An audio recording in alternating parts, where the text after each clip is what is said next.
But at the end of the day, if you're getting groups of people to work together, individualization is probably one of the most poisonous things that you could possibly do with your approach. Because if you're treating everyone different, you're ignoring the team. So I always now I'm going by, I don't believe in the snowflake approach. I believe in the snowman approach, where you see a snowman and it's compiled of probably millions of snowflakes, right? And there's all these different little individualizations, but ultimately it's a snowman. It's one thing together. And you are aware that it's made up of snowflakes, but ultimately you care about the snowman melting or staying together. And if some snowflakes don't want to be a part of that anymore, you got to let them go. That was Rachel Balkovec, and you're listening to the Just Fly Performance Podcast.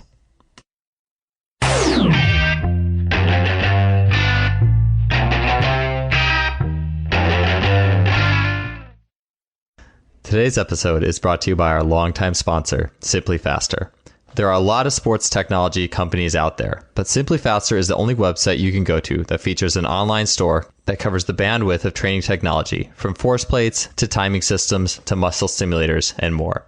Some products of Simply Faster that I use and love include things like the Freelap timing system in K-Box or coach's favorites such as GymAware. Recently, Simply Faster has added 2 units that as a coach you should definitely take a look at. The first is the Muscle Lab Contact Grid, which is an extremely affordable and portable, step-by-step, literally, system to collect data on jumps, bounds, sprints, agility, hurdle hops, and really as much as your creative mind can imagine. In what used to take a whole runway worth of data collecting strips, the Contact Grid does it all with only 2 small strips that together cover up to 40 meters of sprinting. Ground contact time, step rates, rhythms, and beyond are at your fingertips with this device. Another new unit, the VO2 Master, is an ultra-portable gas exchange analyzer. Don't guess on energy system development when you can get direct insight into VO2 capabilities in relation to specific sports skills, rather than being hooked up to tubes on a treadmill or worse yet, a cycle ergometer to get a VO2 max. Think of the VO2 Master as your own gas exchange lab without the tubes and wires. Deepen your analysis in the specific conditioning preparation of your athletes with the VO2 Master today. These products and incredible customer service make Simply Faster your go-to for your sports technology needs. I'm happy to have partnered with them in sponsoring this podcast. Their support has been tremendous, so check them out today at simplyfaster.com. That's simply with an I, faster.com. Coaching can take a lot of forms. It is working with athletes in the weight room. It is working with athletes in a sports skill setting. It is working with people in a leadership or in any leadership-based situation. And as much as I love getting into the minutia of, for the sake of this podcast, human performance topics, getting the most out of ourselves from an athletic perspective, it is critical to zoom out and take a big picture look of not only the interrelationships of, say, strength and conditioning and sport coaching, which is important, but also the higher principles of what makes a winning team and winning organization in general. If you don't look at that stuff, you're just kind of putting your head, I feel like it's kind of the ostrich effect. It's very easy to get buried in minutia and not look at things like the greater culture that is at hand and communication within the team and within the organization. Okay, off that little, I'm getting on a tangent before I even start doing the introduction here. So our guest today is Rachel Balkovec. She is a professional baseball hitting coach working with the New York Yankees. Rachel made headlines when she became the first minor league strength and conditioning coordinator, which was with the St. Louis Cardinals, and spent almost a decade in the strength and conditioning sector. Rachel has shared her story on a number of podcasts. It's one of grit and resilience. And as she says, she is not done yet. Rachel, having that safety net, safe and good job in that strength and conditioning sector, left strength and conditioning and went to Europe to work on a second master's degree, and then took that step to be a sport coach. And as she'll mention, she has aspirations that go beyond just being a sport coach and a hitting coach. So she's moving through this industry on a variety of levels, on a variety of identities, you could say. And she has some awesome wisdom to share, not only with things that deal with the interrelationship of strength coaching and sport coaching, but also with things that deal with a winning organization in general. So on the show today, we're going to get into her experience as a strength coach and how that's helped her in her current role in working in the sports skill setting, as well as a rear view mirror take on sports performance in general and some general points from an organizational leadership perspective on how strength coaches and administrators can understand and appreciate and work together better. The second half of this show is on organizational leadership, principles that make successful teams and businesses and cultures really just that, successful. No matter where you work, whether you're the strength coach, the sport coach, the AD, whatever you are, I don't think there's too many ADs listening to this show, but wherever you are, it's stuff that is absolutely critical to know, because you are a piece of something greater when you work in the level of team sports. And it's really important to know what is important, what is truly important to push that forward and to reach the highest levels. Rachel gets into things like tough love, how parenting and coaching are related, holding athletes to a high standard and a high demand, and much more. This was a great show on a lot of levels and a great way to zoom out to take a 10,000, 20,000 foot view at this whole thing called coaching and what it really takes to build a successful organization. So all that said, let's get on to it. Episode 194 with Rachel Balkovec. You had a good job as a strength coach and now you're a hitting coach. So could you tell us a little bit about that jump that you made and what made you want to go from strength and conditioning to where you are now? Well, I can make this shorter. I can make it long. The short story is, I want to be a general manager. The long story is I was looking at where strength and conditioning is as a profession. I'm looking at how much I can contribute, looking at how much I can contribute from a culture standpoint, and what that means. And so I think overall I was feeling a little bit caged in a sense where you can create as great of a culture as you want in the weight room, but you're still at the mercy of 5 other people on your immediate staff and then also administration and whatever. And so I just really am fascinated by organizational culture. And it finally dawned on me that if I wanted to really make the biggest impact on a team at large, like the entire organization, then I obviously have to be at the top of that. Now, you, of course, can make an impact from your seat as a strength coach or your seat as a janitor. Like, I don't care how far down the line that you are and whatever, you can brighten a room. But I definitely think there's something to be said for having a larger role if you can be in an administrative position. And so you're seeing a lot of strength coaches do this in college now, where you're going from strength and conditioning to assistant athletic director over performance, something like that, where you have a seat at the table and you're being asked more direct questions about, probably more of like bird's eye view, grander scale things. And so you're seeing it happen in college where this is just my step in professional sports. And now you're like, wait a second, you just said you want to be a GM. Why not be a scout? Why be a hitting coach? That doesn't make sense. Because a lot of people, when I said I want to be a hitting coach and I want to be a GM, they're like, what are you talking about? And so with the move to hitting coach is really just so I can get like a better feel for player evaluation, coach evaluation, just a different perspective, something that I haven't thought about. Like, I haven't thought about what it means to be in a 2-0 count with a runner on second base since I was playing softball in college. So I want to get back to like the game, right? Like really being able to evaluate defenses and what to do in what situation, so that when I do go into administration, I am a more well-rounded administrator that can evaluate different departments and have a better understanding of what those people go through.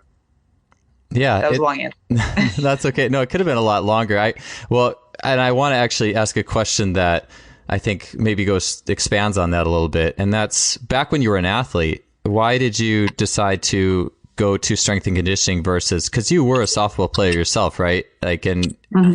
What made you decide, hey, I want to go the strength and conditioning route instead of the sport coaching route or the hitting route or those types of things?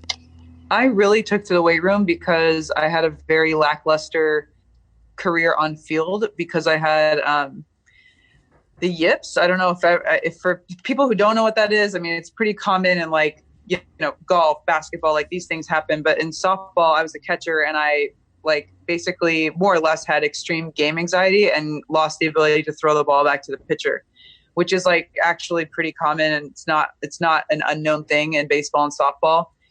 But I had it like the worst. Like I just, in any kind of pressure situation, and it ended up being, when it was at the worst, I couldn't even do it like in a practice situation.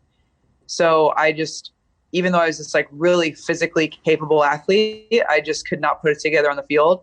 Hard work. I mean, I was the workhorse. I showed up early. I stayed late. I put in all the work, and just 1 + 1 was not equaling 2 at all. Like no matter how hard I work, I had this like mental anxiety. Mental skills was not what it is now. You know, we did not have a mental skills person. My coach tried to help me, send me to a psychologist on campus that was not a sports psychologist. I was embarrassed. It was the whole thing. So anyway, I really took to the weight room, and like that was really my only way to, in some ways, have like an identity as an athlete, was just to like crush it in the weight room. And no matter what was going on in the field, I could go into the weight room and 1 + 1 = 2. Like you work hard, you push yourself, you will see results in that area. So it was just a very direct, like, okay, I can apply my hard work somewhere that I can at least see a payoff, and I could at least have some shred of confidence in myself as a young person, as a young woman. So I just really like flourished in the weight room. I loved it. I had a great relationship with my strength coach, and I just was like, I want to make this a career. So yet again, a long story, but I think there's like some pretty important anecdotes that tell you a lot about me in that, because, you know, the whole yips thing, I mean, it ended my career. Like my career ended because of basically like a sports performance mental anxiety. And that's something that really, really gives me a unique perspective as a coach today. Yeah, and obviously you wouldn't have had the path that you did unless you had those, because I'm sure at the time it was probably devastating for you as an athlete. And horrible. I was in depression. I was for sure in a depression.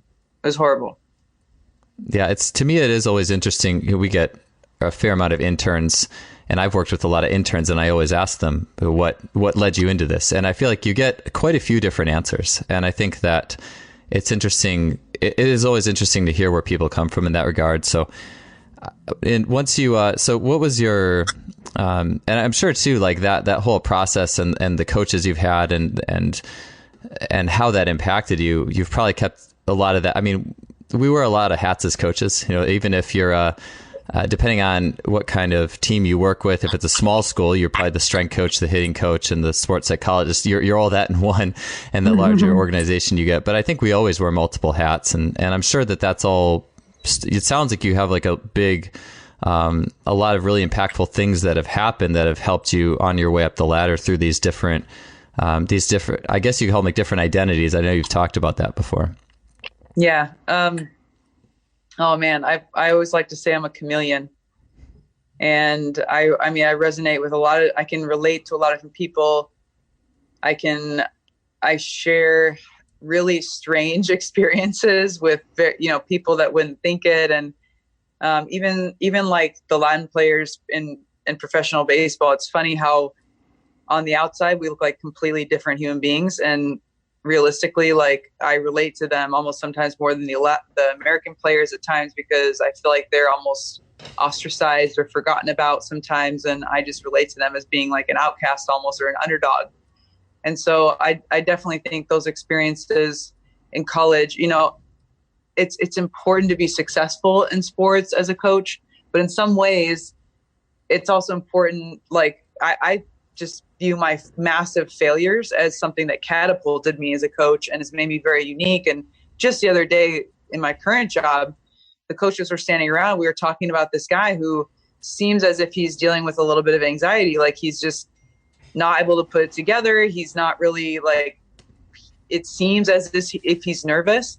And all the coaches were standing around. They're like, man, I don't know how to have that conversation with him. Like, that's a really uncomfortable conversation if you're going to approach some guy and ask him if he's nervous. And I just thought, it's not uncomfortable for me. Like, let me handle that, because I've been there. Like, I've felt that. And I look at him and there's no question he's dealing with anxiety on the field. And I feel that. So I definitely feel like I can relate to people in ways that other coaches can't, because I've had such a variety of experiences, because of all of the places that I've lived, because of being discriminated against, being an underdog, going through all the difficulties and struggles and failures that I have, I'm just like, I feel like a superhuman. I'm like, cool. Now I can talk to people about the most awkward topics, you know? For sure. And it seems like with all those hardships you've had to overcome, it almost seems like, and I know you've talked about this in other shows, but you wouldn't have it any other way but to go the difficult route of getting into men's sports, you know, versus it probably would have been very easy just to get an Olympic sports position at a various school and work off of that, or women's basketball or something like that. But you went the road less traveled. Yeah. And like, obviously nothing against anyone who does work for women's sports, because for sure, sometimes when I'm around, or if I go and speak to a women's team, I'm like, oh, I feel so at home, you know, like I'm like, man, these are my people. Like, I was a college athlete and I just highly appreciate women's athletics and I support it. But just like everyone else, everyone has their dreams and goals. And I think being in men's sports, it's what I wanted to do because I was fascinated by professional baseball and just the minor leagues and Latin America and all those things. I truly wanted to be in professional baseball specifically. But the little cherry on top was like, it was hard, you know? And when I was discriminated against and had some struggles getting in, there was like a, you know, I wanted to get in anyway, because you can't, if your motivation is solely to like prove people wrong, that's only going to carry you so far. But at the time when I was trying to get in and I was having trouble getting in, I just thought like, okay, like, you want to fucking go? Let's go. Like, this competitiveness of like, oh, you're going to discriminate against me? Like, that's cute. I'm not going anywhere. You know, I was like, okay, now it's a game and I'm about to win. So watch me. That again is not my main motivation for doing anything, by the way. Like, I'm not competing with anyone, but like I said, it was a cherry on top, and it was something where I also just felt like I had been so fortunate to have like strong mentors and parents and coaches. And I was like, there's other women who have been discriminated against like me and they quit, and I'm not going to quit. Like, I got to do this now. Like it very quickly became a personal mission on top of just wanting to be in it, you know? It's kind of like you were doing it for everybody in a sense, or at least all the females who had run into those roadblocks. 100%. Like, I felt that immediately, and it's only grown over the years where, you know, I literally feel like I have to do this. I thankfully also want to do it and enjoy it and love it. But I also I know that, especially in this last contract that I signed with the Yankees to be a hitting coach, it's like when I signed out that dotted line, I signed up for 2 jobs, and I was fully aware of that. And it's just how it is. If I wasn't ready for that, then I shouldn't have signed up for it. Yeah, for sure. And it sounds like, I'm sure that obviously your journey isn't done. You talk about that too. And maybe after you're a GM someday, maybe your retirement job can be women's sports. So you're going to get that when it's all said and done, maybe. I don't know. Yeah, there'll be, I would, for anyone who doesn't know what you're referencing, one of the only hashtags that I ever use on Instagram is I'm not done yet. And that's not like a personal, like, watch me go, I'm not done yet. It's like, I'm not done yet. I still have work to do.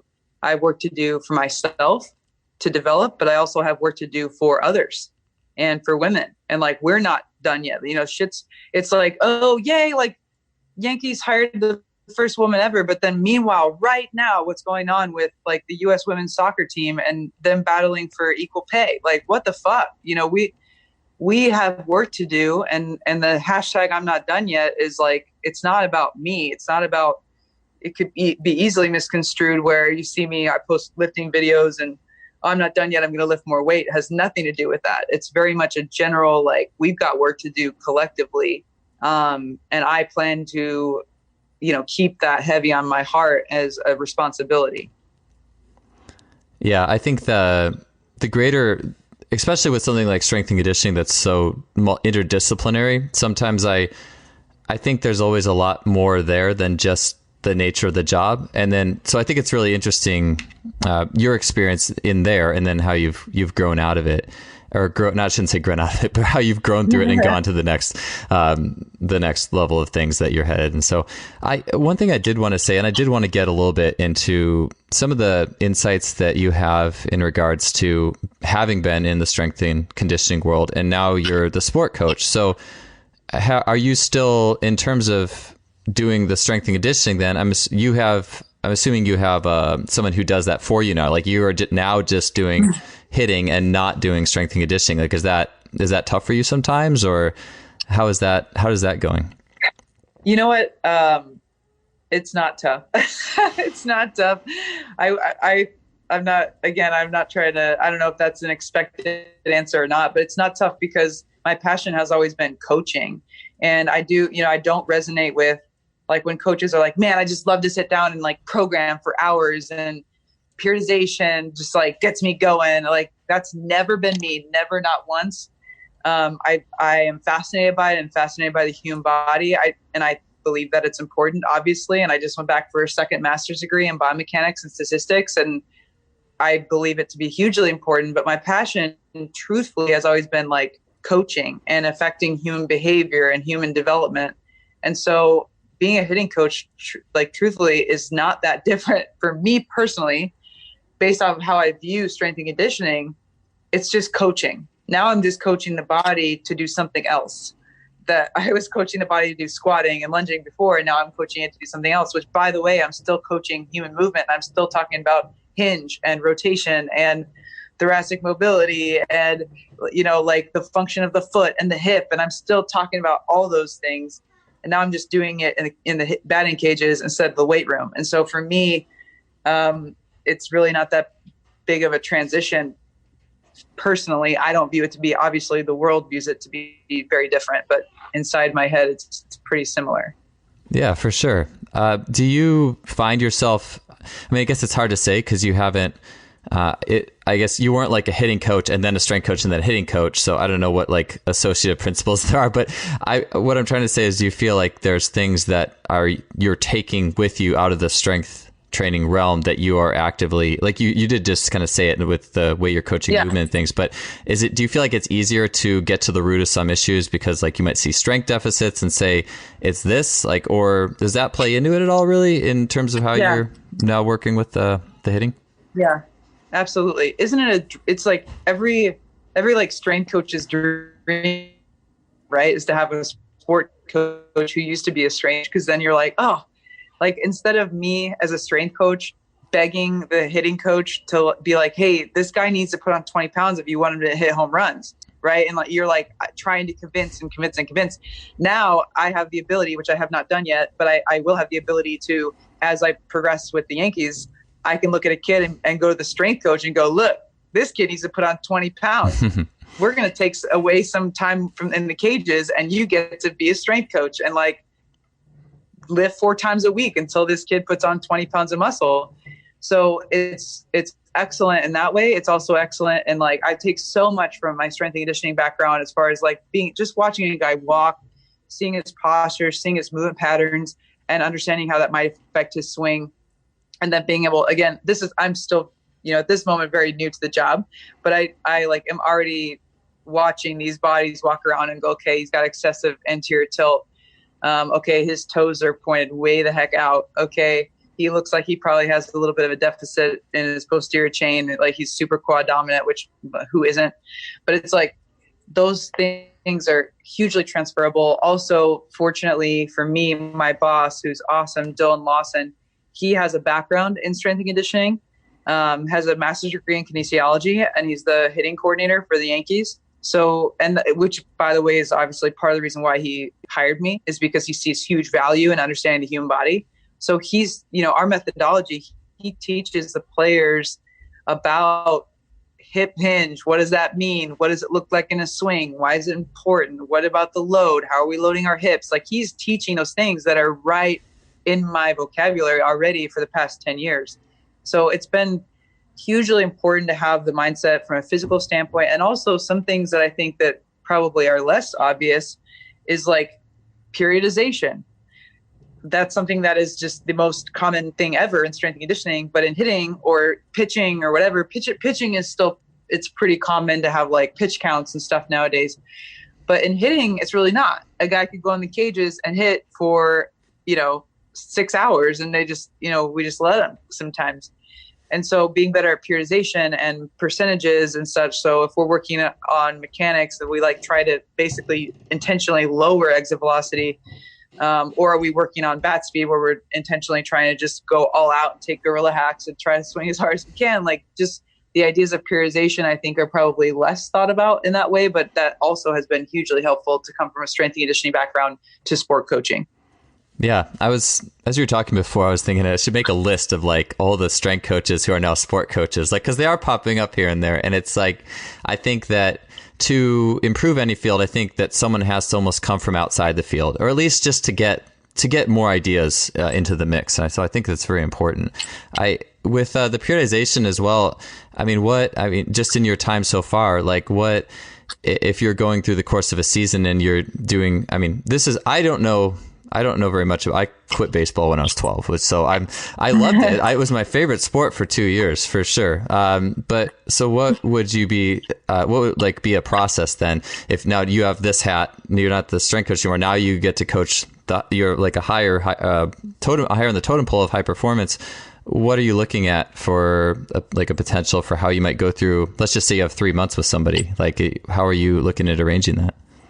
Okay, well, I can't speak exactly to what we're going to do or what we should do. I'm just like, this is like ideal situation. Rachel's doing stuff and this is outside of the Yankees type of thing. But basically, if you apply like general periodization principles to hitting, you would have days off, which never happens. Guys are always in the cages. It's because they can. Like pitchers have this beautiful thing called a radar gun that is on every single pitch that they throw. And they have pitch counts where, like, you don't go in as a pitcher, you don't go and throw a bullpen and throw 100 pitches. You just don't, because you can't handle it. Like, your arm cannot handle it. And if a pitcher threw every single day full intent, that would be horrible. That would be career ending. But a hitter, you can go in the cages every single day and take a million swings and feasibly, like, not really know the difference. Well, having radar guns and being able to, like, say, hey, you're dropping off, you're not in your, whatever 80 to 100% range of your exit velocity and what you normally are. I think you're tired. We need to cut it, or just limiting swings and periodizing swings. Like one day a week, it should just be, hey, okay, take your swings to get ready for the game, be warm, be ready, but like, we're not doing 100 swings today. And then you have one day of the week where it's extremely high intensity and you're only swinging as hard as you can and not really worrying about mechanics, etc. And then another day you're doing lower intent and you're working on mechanics, but like basically being able to have undulating periodization where it's just like there's some kind of variety, as opposed to in previous times in professional baseball, or just in baseball period. Even when I was playing softball growing up, it's like you go to the cage and you take a million hacks endlessly just because you can, and you don't know if you're tired and you're like deteriorating. You don't really know that because you can take a million hacks. So just being a little bit smart about the way that we go about it from a periodization standpoint, I think, is something I hope that I can bring into the conversation. And to credit the one I'm working with, they're aware of that. Like I said, my boss has a background in strength and conditioning and understanding human performance. So you're listening to the Just Fly Performance Podcast, brought to you by Simply Faster. Yeah, it seems like in looking at the strength coaches that have become sport coaches, I know a guest I've had on the show, Miguel Aragoncillo, he was like a strength coach and a break dancer with, I don't think he'd played much, if any, baseball at all. And that's he awesome. Works for, I think he was doing some stuff with Driveline, or I know he works, I'm not 100% sure now, but I know he works with pitchers. And it seems like pitching is a real easy thing for strength coaches to jump into because it's very quantified. It's that you have that drop off, and it's very easy, I think, to get into the mechanical aspects of, did you throw faster or didn't you? And so is it a thing to like measure bat speed and drop offs or anything like that? Like your bat speed's slowing down now we'll cut the session or anything like that? Again, that's not as commonplace in hitting. It's just not. Like, I think it's getting there, especially because hitting, and no one would get upset with me saying this, I don't think, like, hitting is behind pitching in the technology space. Again, because like the radar gun has been around in pitching for forever, and hitting is just now coming around to like K-Vest, there's blast motion, there's hit tracks, there's Rapsodo hitting, like there's now technology to measure it. So I think, and we're talking about in the past like few years, not 10 or 15, but in the past few years, hitting has now been privy to more technology to measure these things, which then then it takes a few years for people to go, wait a second, this is like dropping off over the season or whatever, and go, whoa, we need to train differently to make sure that we're maximizing people's ability to perform. So it's not really commonplace at the moment for that to happen. However, I think that's like right around the corner for a lot of people. And I know some people are out there doing it. Driveline is one of those places where they're just paying close attention to people's bat speed.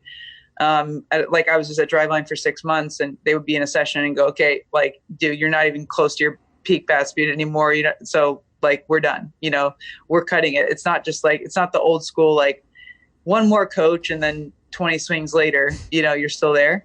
So I think that's coming around the corner, but it's largely in part because technology has changed a lot for hitting the past 3 to 5 years, I would say, closer to 3. So it's pretty new.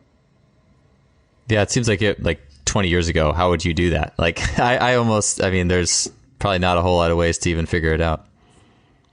No, there's really not. You're talking about the first time I was aware of a bat sensor was 2015, I think. And that was a company that like no longer exists. It was new technology. And the organization I was with at the time was kind of like, yeah, whatever, like totally blew it off. And now it's like, if you don't have bat sensors, you're behind the times, and that was 5 years ago. So it's moving quickly. Yeah, for sure. With swinging and hitting things in general from a baseball or even softball perspective, I guess, you could probably extrapolate this out to any sport that involves swinging, but in your years as a strength coach and then now, is there any, it's probably not one-to-one. It's probably, it's a little bit of a generalization, but is there anything generally that people who are like strong hitters can do from a weight room or a sprinting or a KPI perspective that you've noticed? I'll speak generally. In general, like when you want to compare pitching and hitting, there's just so much more transfer from raw power and like absolute strength to hitting than there is to pitching. Like I've seen plenty of 180-pound pitchers who throw above 95, but there's very few hitters who are like just small body that can also like hit the ball very far. And I think that just has to do with like mechanical efficiency is just so much more important in pitching than it is in hitting. So you can have kind of a bad swing and still hit the ball pretty hard if you're raw and powerful. So I think, which again just plays right into my strengths as a strength coach because it is so transferable. So the stronger you are in the weight room, you really are going to see increases in bat speed and exit velocity. And so it's an easy sell for guys too, because we can easily now say like, all right, if this guy, squats this much or jumps this high or whatever, it really is any kind of lower body metric, you're going to see it, like you're going to see the correlation. So it's an easy sell to our players when we say, so-and-so jumps this high and look at his exit velocity. And this is how high you jump. Look at your exit velocity or bat speed or whatever. And it's a pretty direct correlation. So that's absolutely something that goes straight from the weight room to the field. Do you, in terms of, I think we've talked about this before the show, but in terms of like a technical model of hitting itself and a little bit more of the research coming out in regards to the importance of the lower body or versus the upper body and where do you start in coaching a swing? Like, is there kind of a point that you start at and when you're looking at everything else? All right. I would say like from a body, like anatomical perspective, I think everything, this is not just swinging, but like literally everything. And I don't think there's many people that would disagree these days is that everything is starting with the hips. And so if they're not loading their hips properly, that's the first place I go. And I really think that's like almost every athletic movement ever. So I don't think that's anything really groundbreaking, but that's the first place I go with my eyes. And so even if there's something happening in the upper body, you've got to like go to the source and see what's going on in their lower half, more specifically with their hip load, I think, than anything else. And I mean, there's research to show that like more novice coaches are going to distal parts of the body and more expert coaches are going to the center of the body, because that's the genesis of all movement. And so, yeah, they might be casting their hands out, but is that because they can't get to a ball because they're not properly unloading, or they're not loading soon enough? Is it a timing issue? But yeah, it's just directly to the center of the body. That's interesting. It makes me think, I've come across, I don't know if it was an actual study, but it's just there's marketing websites that show where people's eyes go as soon as they hit a page or something like that to try to dial in, what the copywriting and stuff like that. But it would be interesting to see where different coaches, like elite versus a novice, and as the progression goes, where do their eyes go in different like segments and things like that? What are they looking at? That's really interesting. I would love to, whatever, if you know that link after the show and want to send it to me, I think that would be a really cool thing to check into. Sure. So, and having formally done strength and conditioning for, I think, almost a decade, were you in that industry before you switched to hitting? Yep. What, like from a rear view mirror, are your thoughts changing at all on the strength and conditioning industry, I guess, towards the back end of or the back half of your time in it, and then now as a hitting coach? Do you have any thoughts on the direction of that profession? Because obviously you were in those roadblocks where you were doing everything you could, like you said, cultural perspective, all these things, and you weren't able to see those results. But in terms of looking back on the industry, do you have any just general thoughts on, I guess you could say, I mean, it's very wide ranging and open ended. But if there's any general thoughts on just like either things that you would maybe could be changed within the industry that'd be positive, or things that if you could go back and do it again that you feel like you could do better, do you have any parting thoughts now that you're a hitting coach? Oh man. It's a bit of a sensitive topic in some ways, because like there are many reasons why I left the profession, but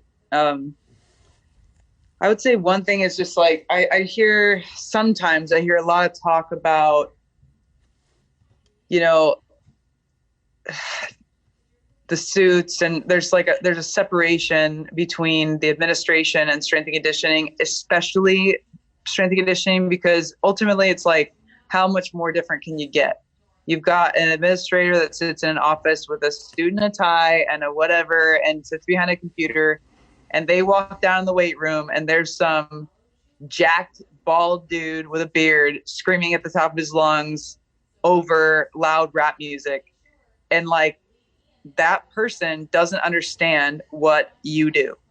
And so it's very important that you go to them and not sit in your office in sweats and, talk shit about how they don't understand you.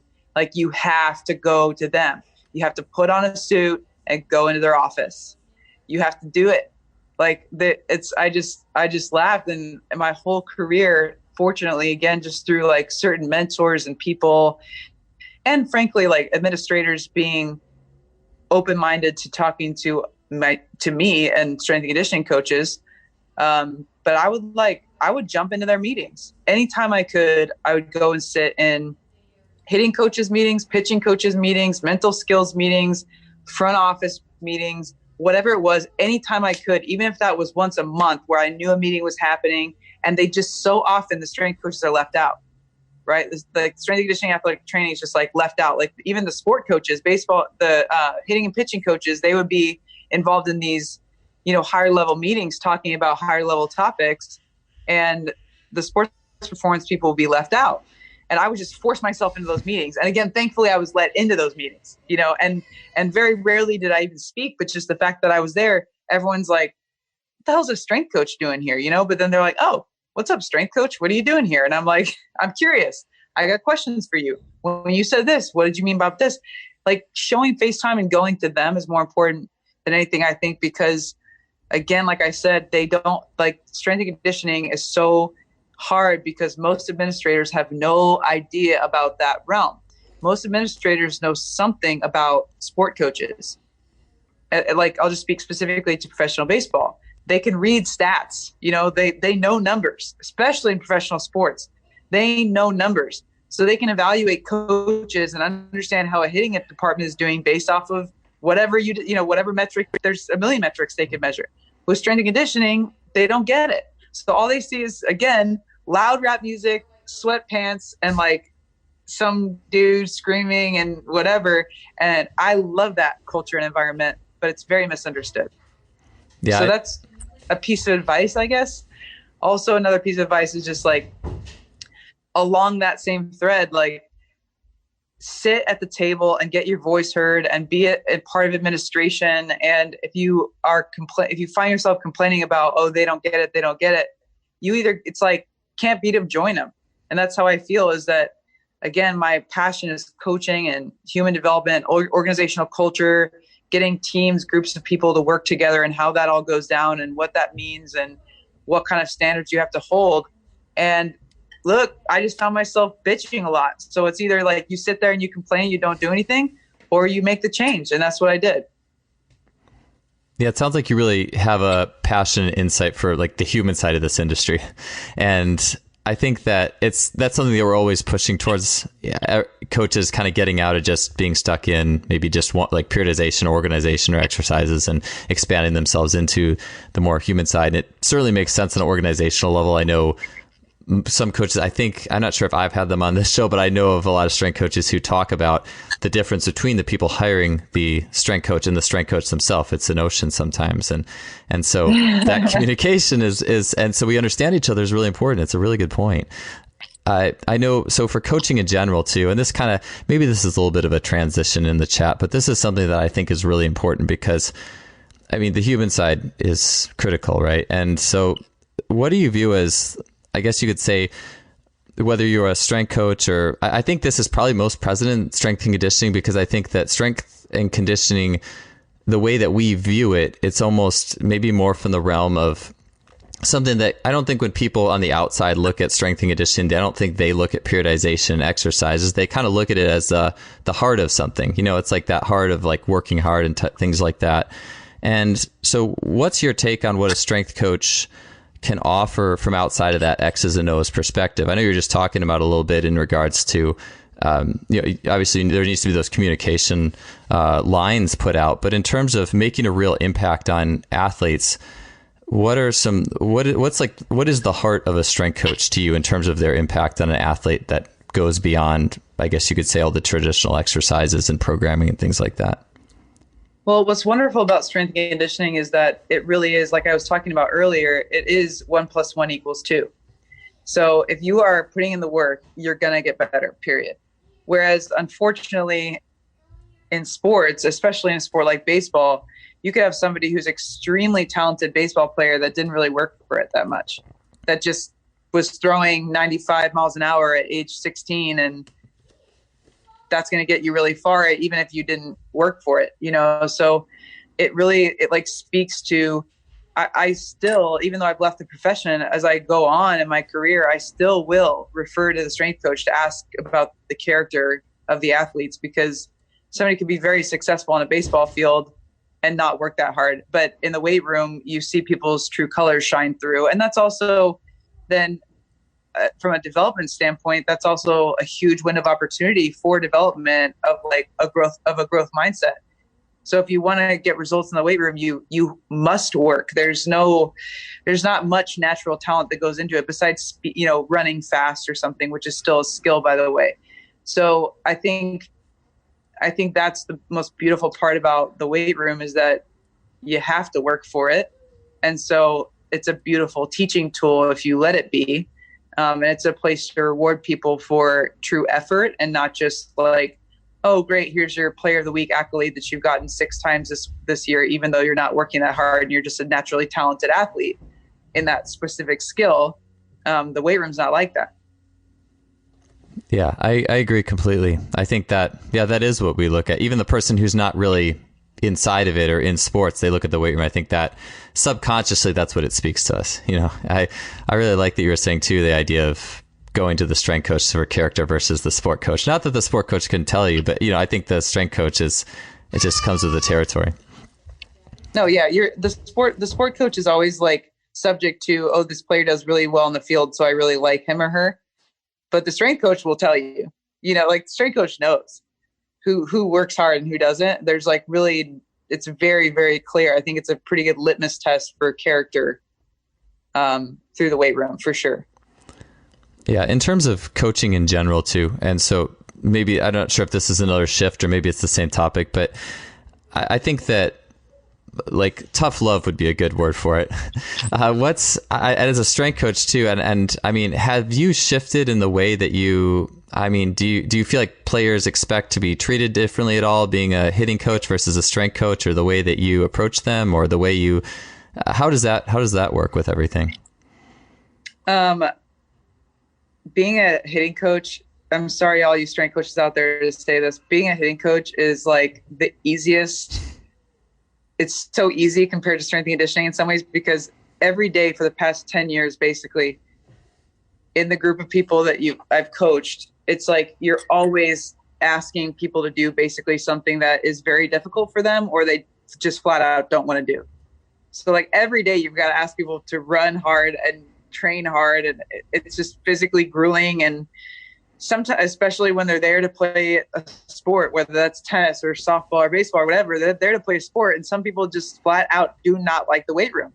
So for the past 10 years, I feel like in some ways, relative to hitting, it's like I've had to beg people to do stuff and coax them into it and this and that and argue. And, and then all of a sudden with hitting, it's like guys are coming to me like, hey, Rich, can we get some extra work in after the day? And I'm like, what? It's like people actually want to do extra of it, and it's what they love to do. So it's also like kind of made me look back and be a little empathetic. Like they, when people say like they're here to play baseball, that's truthfully is like in their mindset, they love it. And they should just as much see the weight room as part of their career, but they just don't, because they love hitting. They love getting in the cage. So that's been just in some ways like a weight lifted off my shoulders of sorts, where I'm not having to like pull teeth as much as I might have done in the past. However, having said that, I'm a big believer in, you mentioned tough love. And just recently I posted something on Instagram, which was a video of Coach Augie Garrido for Texas baseball. And I just think I presented in the fall at a conference called Slugfest. It's a hitting coaches conference. And the topic of discussion that I chose to present on was constraints-led culture. And I think it's interesting. We talk a lot these days about individualizing your approach for the player, and everyone has a different background and this and that. And I just think, if you truly study, and again, I'm like, I lose sleep over like organizational culture. Like I honestly get bored anymore about listening to like a podcast about squatting. Like I'm fascinated by leadership. I'm fascinated by how groups of people work together and teams of people work together, and how winning teams do it year after year. And so if I've spent time doing anything, studying anything, it's not anymore that I study periodization or like, reading a book about whatever, strength and conditioning. I'm reading books about coaches who have been successful at the top level for years and years and years. And so I presented on something called constraints-led culture. And basically what it was is like, I've just compiled essentially my own personal research on dynasties, because I'm fascinated by different sports dynasties and even different businesses that are perennially successful year after year after year. And just what I came to find out is like, I have this saying now that I just go by, is like, no snowflakes. Like there are no snowflakes. And I get the individualization, and I get that you have to have an awareness of where your players are coming from. And if they're going through it, you must have an awareness of that. But at the end of the day, if you're getting groups of people to work together, individualization is probably one of the most poisonous things that you could possibly do with your approach. Because if you're treating everyone different, you're ignoring the team.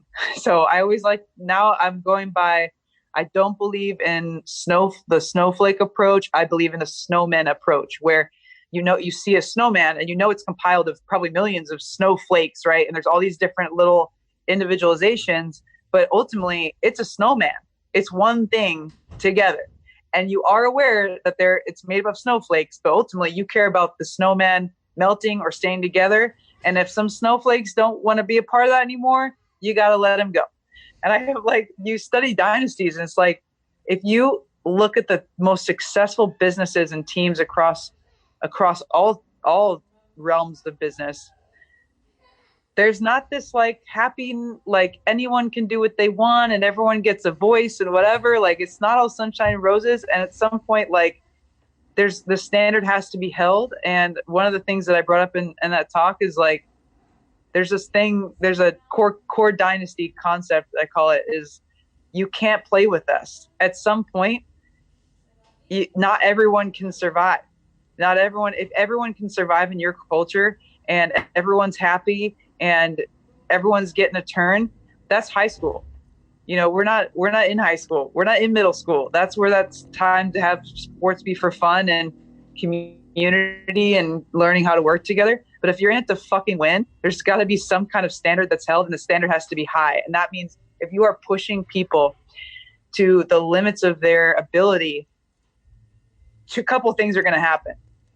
Not everyone's going to be happy, because that's a really uncomfortable place to go.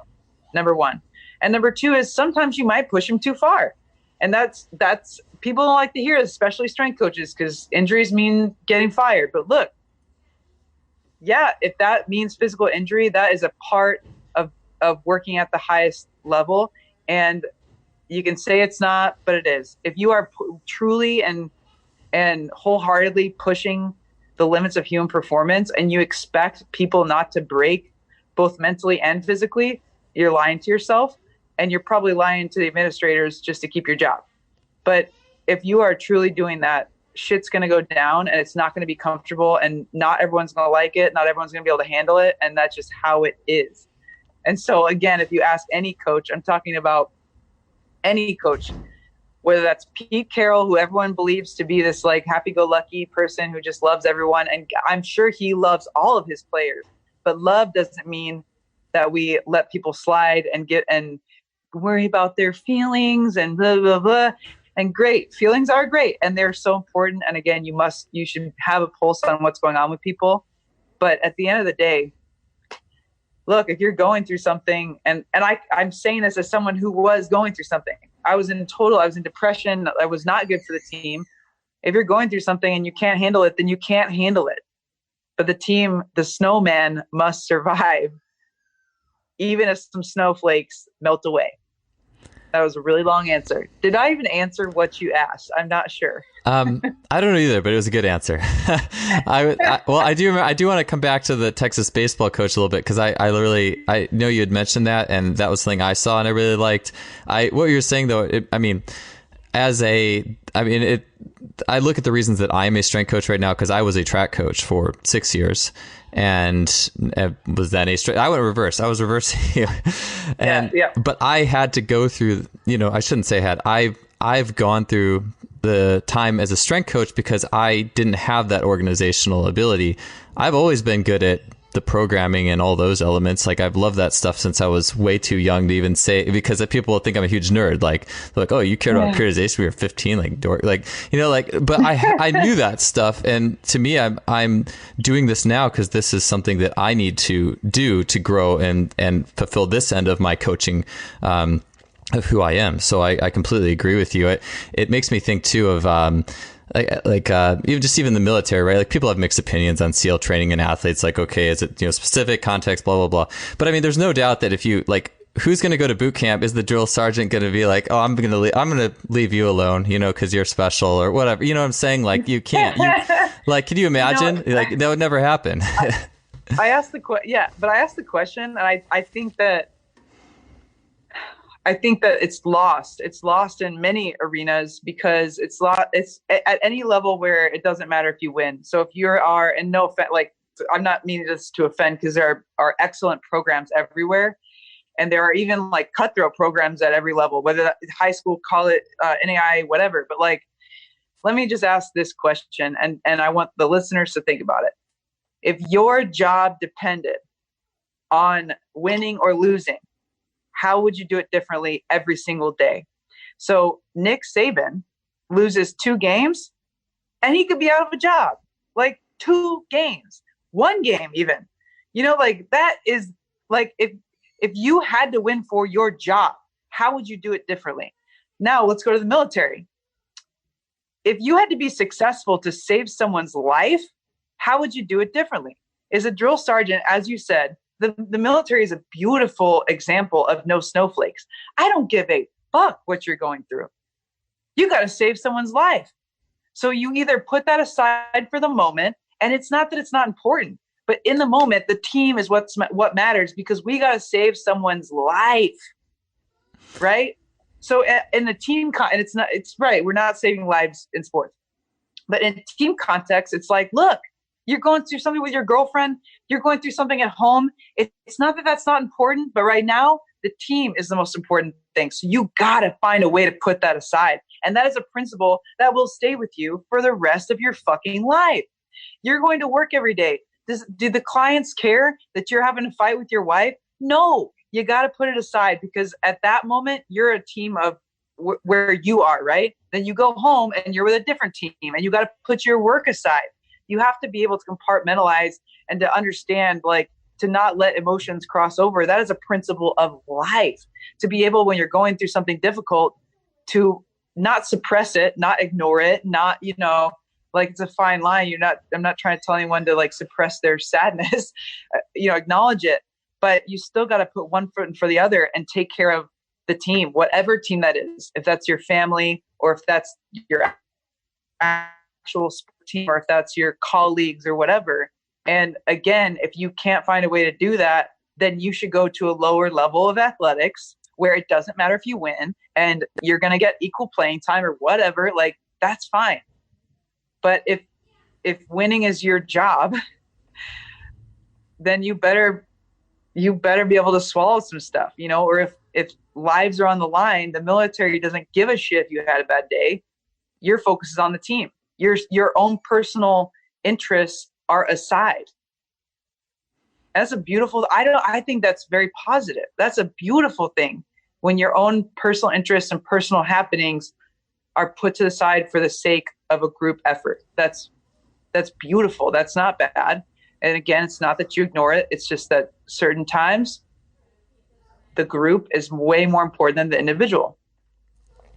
Yeah, as I've had the opportunity to work with as a strength coach that's one of the things that's been great about being a strength coach, is you get to work with a variety of, if you're in a system where you work with a lot of coaches, I've been able to work with some very good coaches, and you just realize that the higher up you go, the more organizational leadership matters. Because in working on the lower levels in my past schools I've worked at, you see really big differences, and it's substantial. And one of the things that was going around one year with one of my teams was, who do I want in my foxhole? Like, basically, or who do I want on my special teams, of this team? Like, which 5 guys of this team do I want in my foxhole with me? And it makes you think, but it's like, well, yeah, I don't want the guy, I want the guys who are the most selfless, like that, or incapable. And it's kind of rewires your thinking about all of it. And it's massive. So like with the idea of the snowman too and tough love, tell me your take on because I thought this was really cool, is the Texas coach, they had lost the game, right? And like this guy comes in and we've all been, hopefully everyone listening to this has been chewed out by at least several coaches, like multiple times, because I think it's an important part of life, but I think a lot of it's context too. And that's where I thought that video was powerful, just for me personally, was this guy came in and just like was just ripping his player. Like, can you tell me about that video, or tell us about that video and tell us why you think it was so great? And those guys did go on to win, like that, on that winning streak afterwards too. So obviously it was powerful, but I think what's going on there? People are on two sides of the fence of this. Some people watch that video and they're just like, I hate this. This is never appropriate and whatever. And I just think I think to myself, those people clearly like never had a coach like that, and probably, unfortunately, they just probably never had parents like that.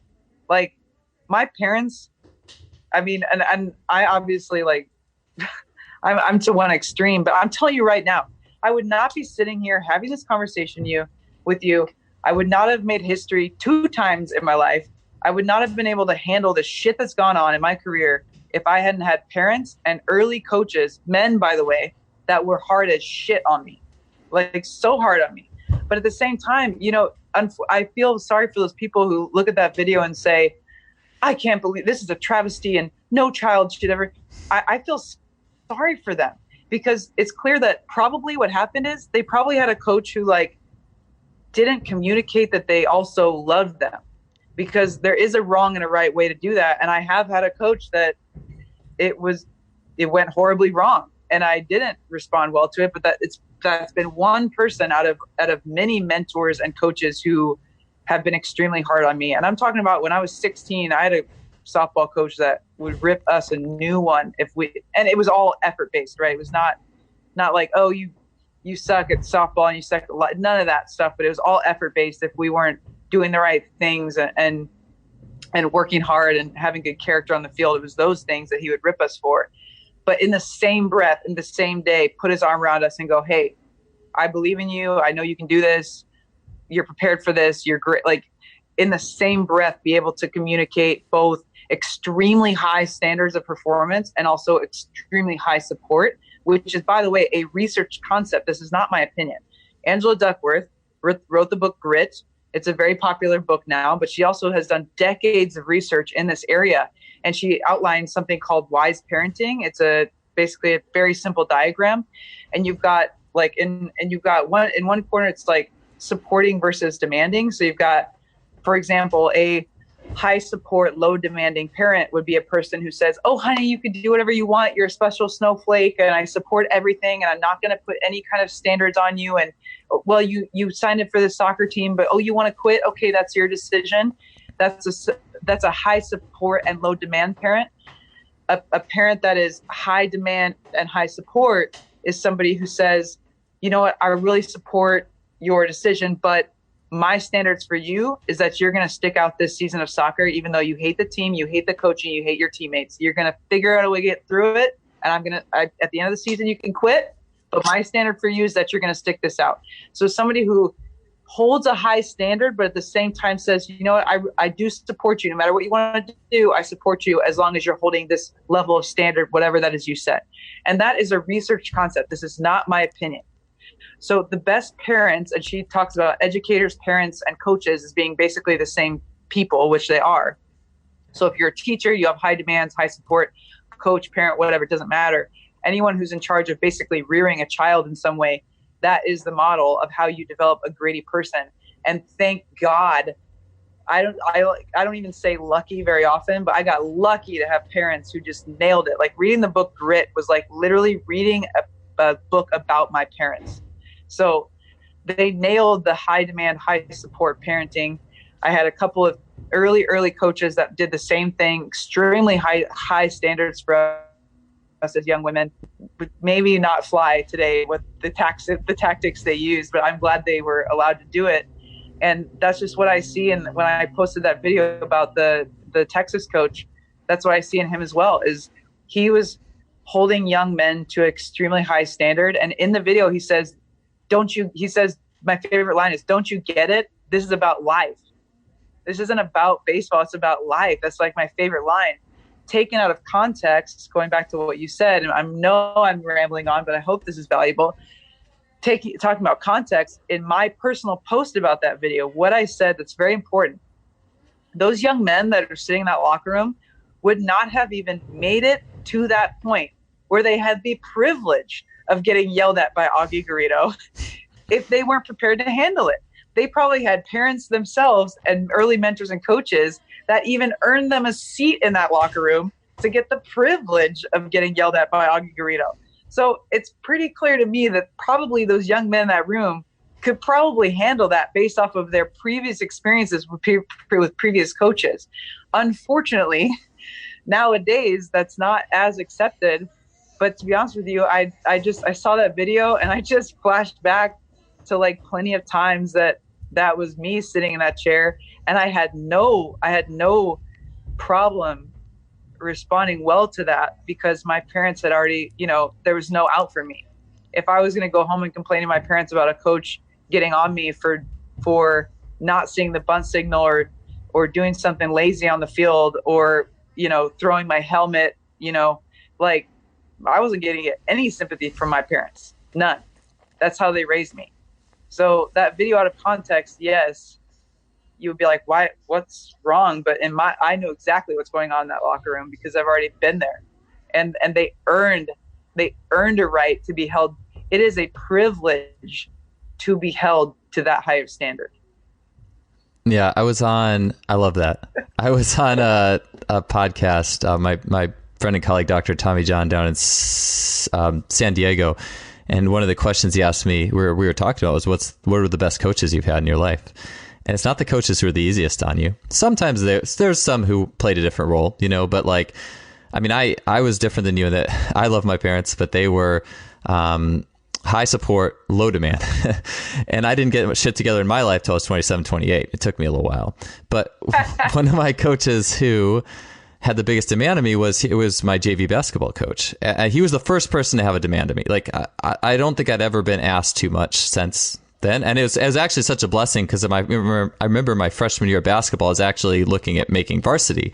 And I was all excited, oh, I'm going to make varsity, blah, blah, blah. I didn't because of a lot of it just dealing with pressure and tryouts, and I wasn't playing the same way that I usually did. And I think that obviously the varsity coach saw that, and it's good because I ended up on JV, and I needed this coach who was, I mean, this is the first time I ever really got yelled at, like, and would get pissed. Like, I was just like, but he also loved us and held a high standard, and you could tell. And so it was perfect. Like, and it's something that I think I always had a little bit of a hard time with it on some level, but I think it's also, I think that was just because it's just, you got to get used to having a demand. And I think it's important. It's important that, and I think it's important to also have bad coaches too, where it isn't fair, because life isn't always fair, right? Like, you sometimes have to have those bad coaches that aren't fair, because I mean, it can't always be, you know, the perfect situation. But here's something curious, because it's like, God, I wonder what in you though, that JV coach, there are some players there are many players I'm sure that are like, oh, I don't like Rachel or whatever, she's too hard on me. Because, you know, did you go home and complain to your parents and be like, this guy's hard on me and I don't like it? Or did you not? Or did you go home and complain and they say, well, bad, he's your coach? Or do they, like, there's so many pivotal moments where you could have easily just been like, oh, he's so hard on me, and just quit. Like, that's the first time in your life you've ever had someone put a standard on you. And so unfortunately, like, unfortunately, that's an art that I have not mastered, is like, when I put a standard on someone, you just hope that they might hate you for a little bit, but you hope that they get through the hating period quickly so that they can actually see that that's a form of love to have that kind of standard for someone, and to look at you and go, hey, you've got more in you. That's what a standard is. It's not you suck. It's like, hey, it's not just, oh, that's not good enough. It's like, hey, Joel, you've got more in you. It's actually the highest form of love to look at someone and go, that's not good enough, because I'm telling you right now, I believe more in you than you believe in yourself. However, if that's the first time you've ever received feedback like that, it can go over really horribly, and you could have quit JV basketball and had a bad time, and always look back on that coach and gone, I can't believe he did that. He was so mean to me, and talk about how mean coaches are. And then you see the video that Rachel posts and you go, I remember I had this JV basketball coach that used to yell at me and I hated him. Like, how did you get through that? Yeah. No, I'm interviewing you.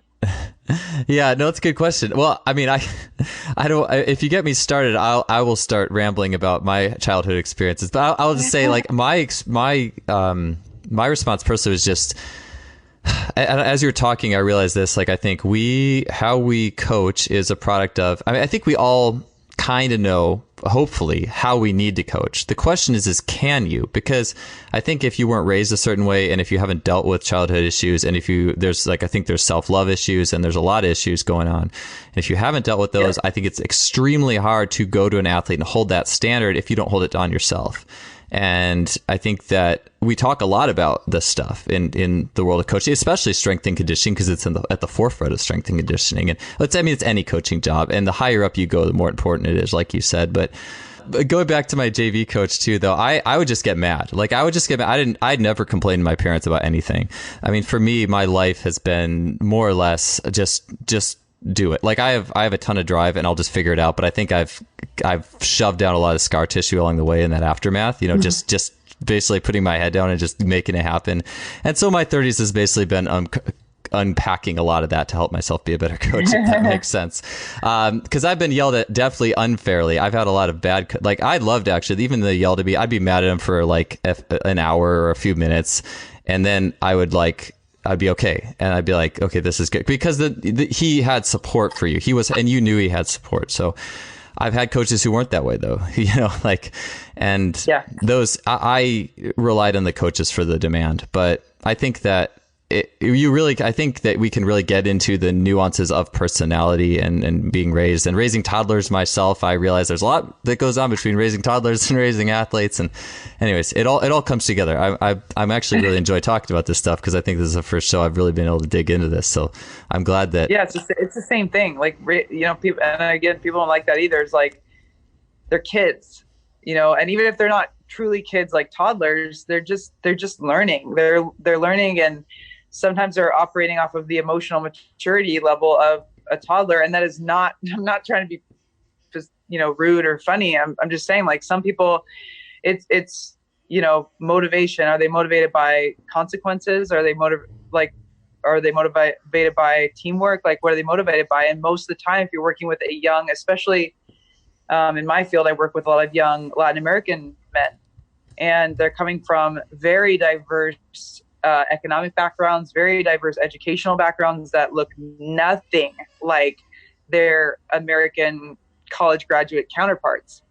So you can easily talk to a guy who just graduated from Vanderbilt and played in the College World Series about teamwork and caring about your team, and that's all he fucking knows.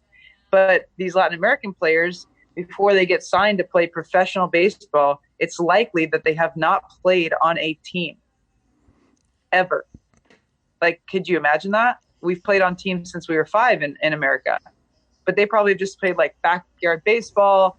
They've played in showcase tournaments for scouts, but they've never participated in a team where they truly, truly have like cared about, I grew up playing with girls for 4 years, 4 seasons. You get to know them, you care about them as people. They might not have known that. And so if you talk to them about teamwork, that's not a deep value that they have. They have to operate off of consequences. Like, there's different layers. And I think it is like raising children sometimes, because your toddler needs consequences to understand boundaries. You can't say, hey, eat your vegetables because they're good for you and vitamin A and vitamin K. Really? Like, they don't care about that. They care about, if I eat my vegetables, I get to go outside and play. That's how that goes. There has to be a clear structure. So it is like raising kids, and I could learn a lot from parenting if I ever have kids, for sure. Yeah. Well, I'm sure you'll be a great parent someday. Basically, we talk about like we have X amount of big kids, or kids we work with as a coach anyways. It's all the same. It's all the same principles. Yeah. Oh yeah, absolutely. So last question. This could be, I think that there's probably a few ways this could go, or there's probably a few answers to this, but so last question I have for you is, looking back on your life, like, what are some of the things that were the critical hardships that made you who you are now? Like, what were those points where it was a low point and, maybe you didn't know where you were headed, but what hardships made you Rachel Balkovec where you are?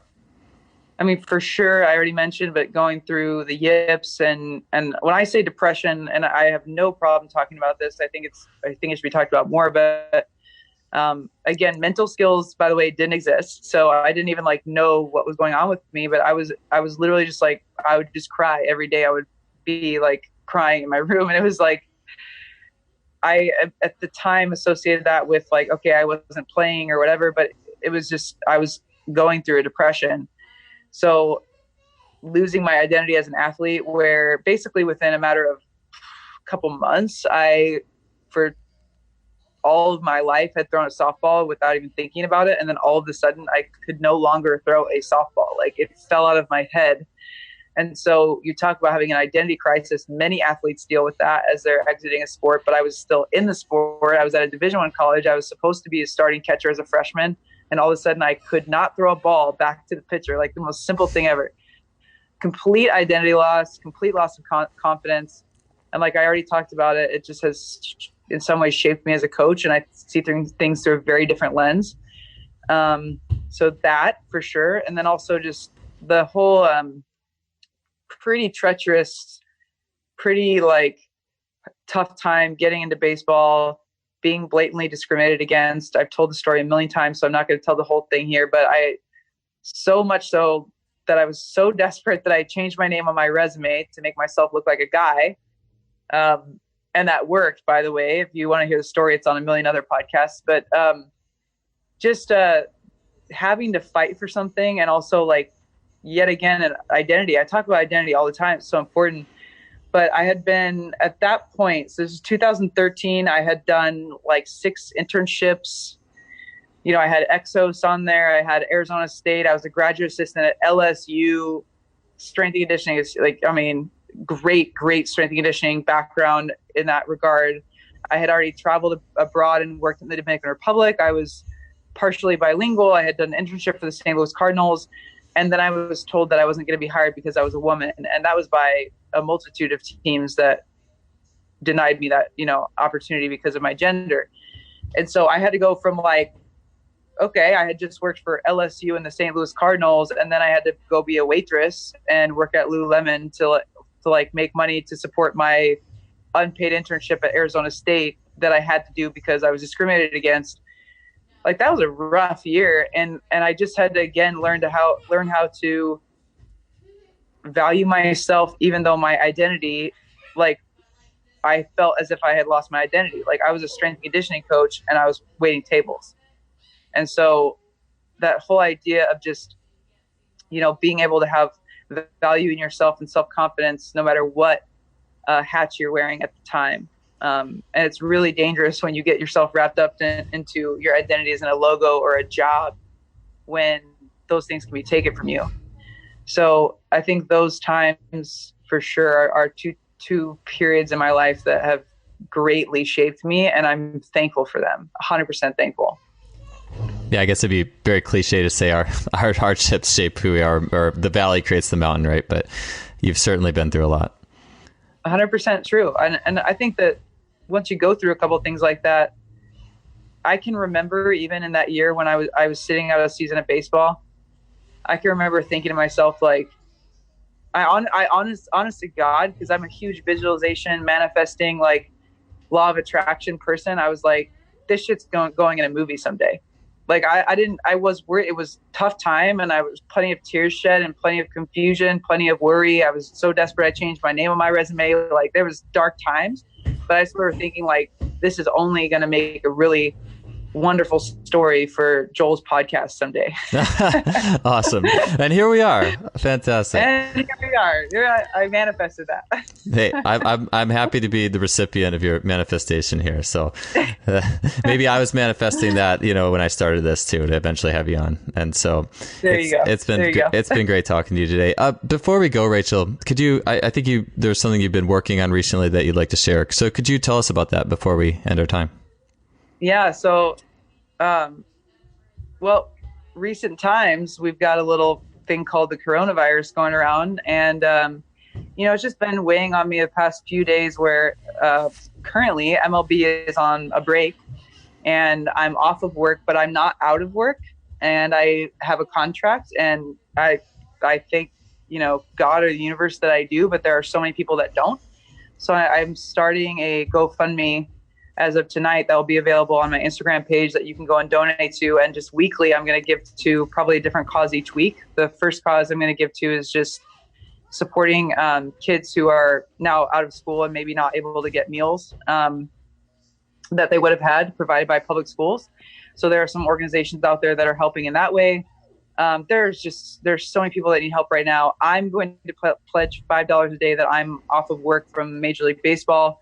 And if it's just my pledge, that's fine. But I want to invite other people to donate to it as well. If they don't know what to do, I'll just do the work of finding who needs the money. So that's what's going on. And you can just go to my Instagram, which is just Rachel.Balkovec, and hopefully click on the link. And even $1 would help. I'm sure $1 provides actually probably a couple of meals, to a young student who might need that. So anyway, that's what's going on. And I wish the best to everyone in that situation as we move forward, and just be a good human, man. Like, I just want to put that out there. This is going to be a tough time for probably a very long time to come. Even after the virus goes away, the economy is going to take a huge hit. And that's really terrifying for everyone, myself included. But for some people, it's already hugely affected them. And we're like on the extremely front end of this. So anyway, hope you can find it in your heart to be good. Yeah, right on. Well, hey, I'll be the second person on that list. So everyone listening, make sure you guys check that out. We'll put a link in the show notes of this podcast when it comes out. So thank you, Rachel. Thank you. Appreciate your time. All right. Thanks a lot.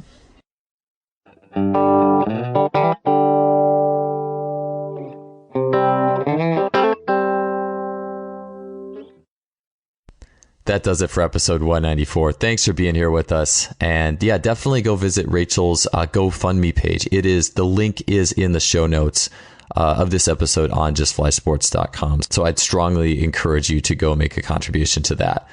All right, so signing off for this week. As always, check out our sponsor, simplyfaster.com, suppliers of high-end training technology, K-Box, which I've been using in my small backyard area these days as a big driver of my own workouts. So, and also a good time to be creative in that realm. So again, thanks to Simply Faster. Also, if you enjoy this show, enjoy what we're doing, please, you can help us and support us by leaving us a rating or review on iTunes, Stitcher, whatever you're listening to. We appreciate your ratings, your feedback. If you have anything or any guests or anything you want to hear more of, you can hit me up on Instagram too. Leave me a message or visit the contact us on justflysports.com. Tell us what you want to hear more of. I'm always open, and I want to expand this show to meet your needs and meet you guys where you are at. That does it for this week. We will see you guys next Thursday. Have a good one.